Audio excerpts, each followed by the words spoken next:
What's up, mob? Hey, how we doing? Dude, Anaheim, I'm still buzzing. This race was absolutely phenomenal. And to see the vet riders step up like they did in RJ and Jordan Smith, I'm going to break down the 250s in this. But before I get into that, remember, guys, we're judged on YouTube by subscriptions. We're paid off of views, but we're judged by subscriptions. So if you want to subscribe, hey, I appreciate it.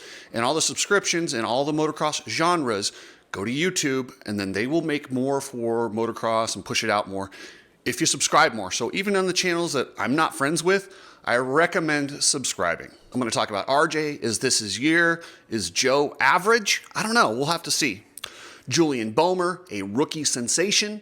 Nate Thrasher, it went almost as bad as it could have for him on his return. And the big question, the big rumor going around Anaheim, I've reached out to some people, and I cannot confirm this.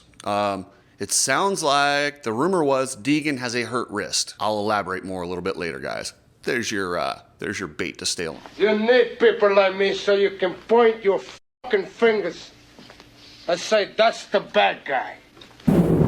So RJ Hampshire came into this race and flat hauled. I mean, he was so good.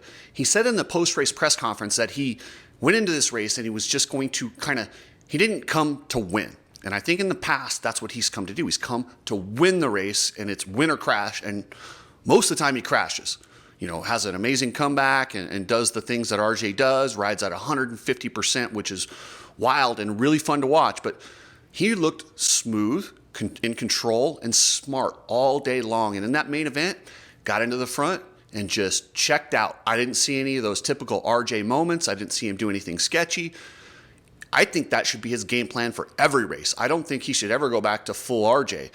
This is the secret. Everyone has always said, can you tone it down just a touch? He did. And look at the result. He dominated the main event. So good on RJ. And the other veteran of this series, Jordan Smith. He came in there. I had some question marks about Jordan because, you know, he's got lightning fast speed, but he hasn't really done that well at Anaheim. He seems to do something stupid at Anaheim, and I don't know if it's just the first of the year, nerves, whatever it is, but he didn't look bad at all. I mean, he looked really good, rode in for second. I know he had a big crash a few weeks ago. My buddy Nick Laurie, who we do the other show with, mentioned that. He wasn't hurt, but sometimes that can affect your mindset, your confidence, and then, you know, crashing leads to more crashing often. But not with Jordan Smith. Looked awesome. How about Levi Kitchen? I did pick him to win the race. He didn't win the race, but Levi looks so good on that Kawasaki. I mean, he is, for whatever reason, his style seems to be made for that bike. The bike's working good. The team looks good. It's pretty badass. And I think he's going to win at least a race or two. And I think he will be in it for the championship till the end. Levi Kitchen is a lot of fun. It was fun watching him and Max Volan, teammates, go back and forth. Super respectful racing. On multiple occasions, both those guys could have put the other guy over the berm. They didn't. It's fun to watch that. It's very respectful, but where Max ended up losing it, I'll go into that in a minute. But great riding by the pro circuit team. Mitch has to be happy with the two young guys. Nate Thrasher. Man, I was bummed for Nate Thrasher. He's coming off some incredibly serious injuries. His laundry list of injuries last year from, I believe it was Atlanta, the outdoor round, he was hurt so many different ways. I mean, it easily could have been a career-ending type of injury list, but he's back. Looked really good all day. I didn't see anything major from him, and he looked really good in the main event. He was running, what, third or fourth? Somewhere where he was up there near battling for a podium spot, and that same spot that got Cooper Webb, that little turning cliff jump, turning wall jump thing, kicked him, and he went over and piled it in. And man, he hit hard. Like, I thought, oh man, he's hurt. Looks like he's going to be able to race San Francisco next week. He said he's banged up, but as long as nothing's broken. And you know what's kind of good with a guy like Thrasher, when you come off a laundry list of injuries like he had at Atlanta, sometimes, this sounds ridiculous, but it's true. Sometimes you need a good slam to go, oh, I'm not going to break necessarily every time I hit the ground. And that might actually build confidence. It's rare that that happens, but let's see if that does happen. And I think, you know, that might be the case. Nate Thrasher will get up there, get podiums. You know, we know he can win on any given day. He's won before, and I wouldn't be shocked if he wins again. I'll tell you what, Nate Thrasher should head over to the Coach Rob store and get some of those supplements to heal up for San Francisco. Go to CoachRobStore.com. He's got supplement packages for concussions, all sorts of different stuff. Immune system. I feel like I might be coming down with a cold. I got to hit up Coach Rob and get some of those immune supplements because, I don't know if it was just being outside or whatever, but feeling a little rough today. Epic Garage Designs. Travis from Epic was there, loving it. Support Epic. Epic is, they're huge supporters of Supercross. You'll see a lot of the floors you see. Club MX has Epic Garage Designs floors at their place. AGE has those. You can get racks, whatever you want. Check it out, epicgaragedesigns.com. Now to Average Joe. And yes, I'm calling him average because that's how he looked all day. He did not look good. He looked like a guy who wasn't comfortable. He looked like a guy who was feeling the pressure. And when I walk by him in the pits, there's cameras, there's a lot more hoopla than you would normally get around Joe Shimoda. And it got to him. He did finally loosen up by the end of the night, and look where I put him. It put him in fourth. He's perfectly in there for the championship. But they can't be too happy with where he's at.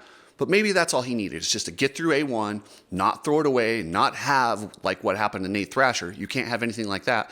But Joe rode smart, solid, but to me, he didn't have the speed that, Kitchen, Smith, and, in Hampshire had. He just wasn't on that level. Max Voland is gelling with that Pro Circuit Kawasaki team. He got his first ever heat race win, and he would have had a podium. He would have had a podium.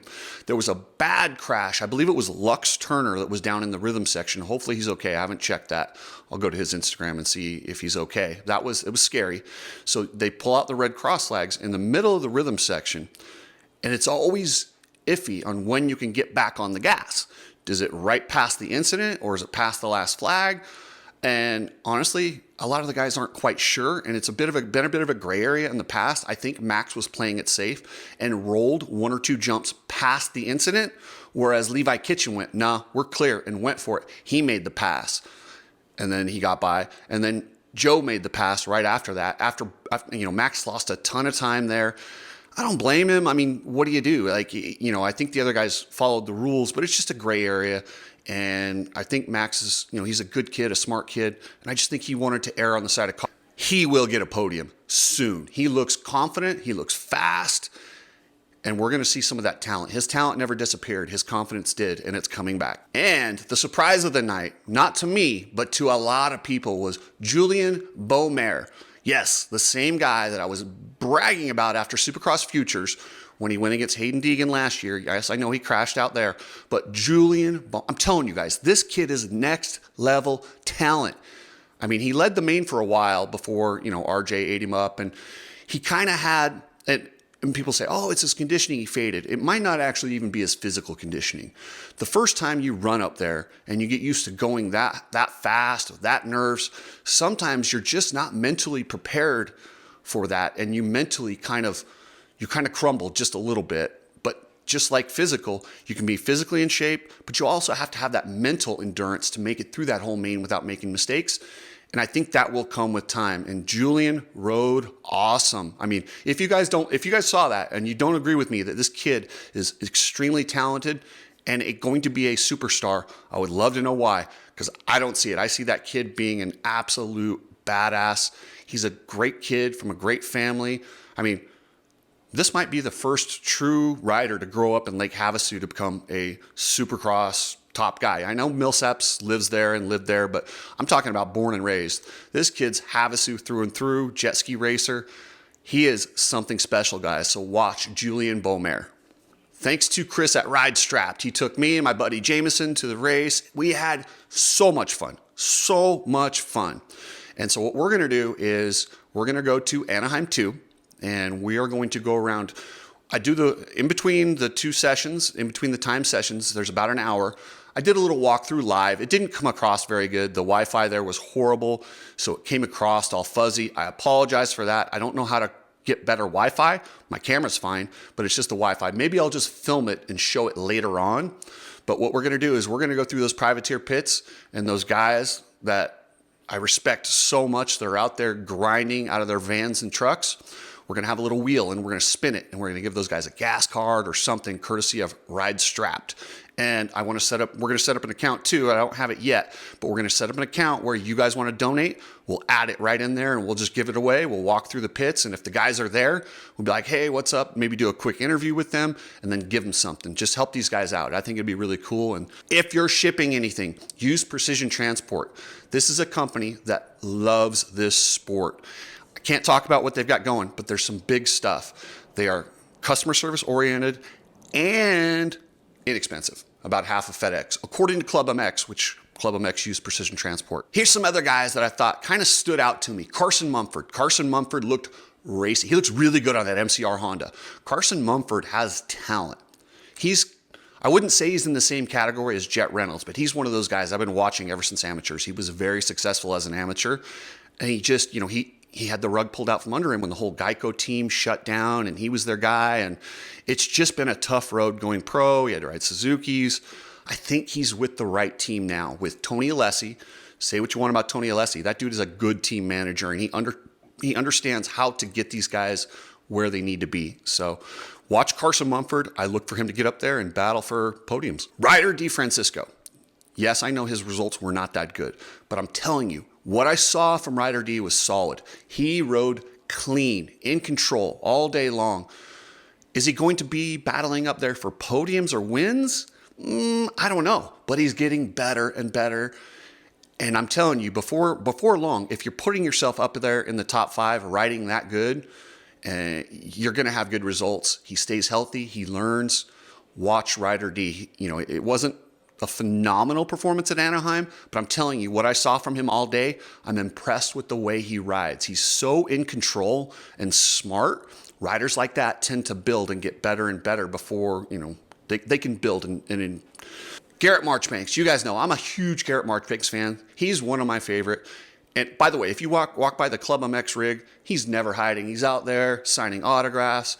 He's a good dude. I want to say kid, but he's a man.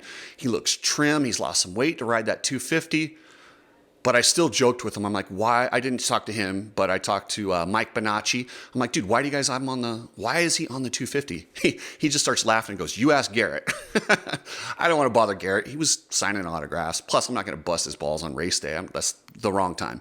But Garrett he looks good, but you're talking about tenths of a second, and he's just so big. Could he get a podium? Absolutely. Will he? I don't know. He's going to have to get a little bit of luck. And I'm just disappointed. I really think he's built for a 450. He rides it better. And I think that's where he needs to be. Mitchell Oldenburg, a little under the radar, but he's coming in here riding really good. I mean, the guy hit the gate and still ended up like 7th. Mitchell's good. That MCR team's solid. So look for Mitch to get up there a little bit higher than that. And there was a French guy for the Bar X Suzuki team, Anthony Bourdon, a French guy. Racy all day long. This dude sent it. I seen him a couple times picking himself up and blasting through tough blocks, but he was good. And man, I'm sorry. I know the Suzuki's an outdated bike, but dang, they look good. They really look good. I love watching them. And the Bar X team has those things running pretty good. I'm sorry, I'm pretty impressed with what they're doing. So check out him, and yeah, that was a solid performance. And now to the news a lot of you guys have been waiting for. The rumor at Anaheim 1 going around the pits is Deegan has some sort of a wrist injury. He's sitting out. How bad is it? As much as I could find out, nah, that's not true. As far as I know, he's perfectly healthy. I'm still asking, but usually when there's that many rumors, there tends to be something going on. But as far as I can find out, nothing. So sounds to me like Deegan's just getting ready for the East. All is well. Remember, guys, if you need a real estate agent, I'm your guy. Anywhere in the country or world, I can get you set up with a Berkshire Hathaway agent if you're buying, selling, or leasing in your area. And we'll get your house sold. Like I said, I'll use this platform to help push your house, riding area, or whatever you're selling in real estate. So thanks again, guys. I had so much fun meeting the mob, seeing all you guys. And I'm kind of blown away at how big it's getting and how many of you guys are paying attention. And I'm flattered, I'm honored, and I love you guys.